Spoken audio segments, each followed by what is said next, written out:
साथीहरू मङ्सिर महिना लागेको साथसाथै हाम्रो चाहिँ खेतमा यतिखेर मारामार काम हुन्छ अनि हामी चाहिँ धान काटिसकेर पनि मुठा बाँधेर बिटा असार्ने दिन थियो आज हाम्रो।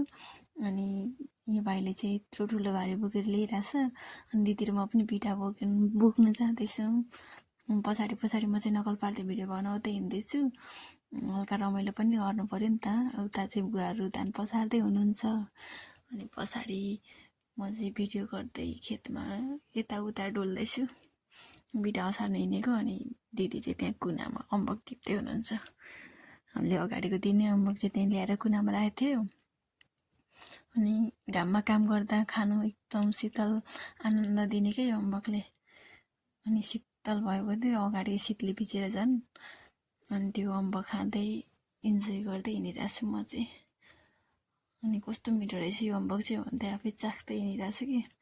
अनि धान चाहिँ सबैले काटिसकेकै थियो। हामीले चाहिँ अलिक अगाडि काटेर बिटा बाँधेर हाम्रो चाहिँ अन्तिम दाइ हतार हतार गरेको।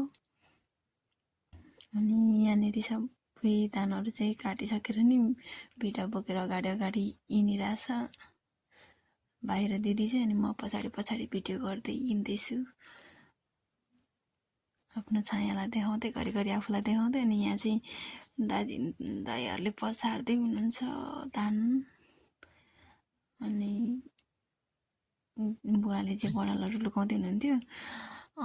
आजको भिडियो यति नै। मैले पुरा भिडियो लाउन सकिनँ किनकि भिडियो लामो हुने भयो, त्यही भएर मैले चाहिँ छोटो भिडियो बनाएको। मेरो भिडियो के कस्तो लाग्छ अन्तिमसम्म हेरेर कमेन्ट गर्न चाहिँ नबिर्सिनु होला है। By by. आजको लागि यति नै।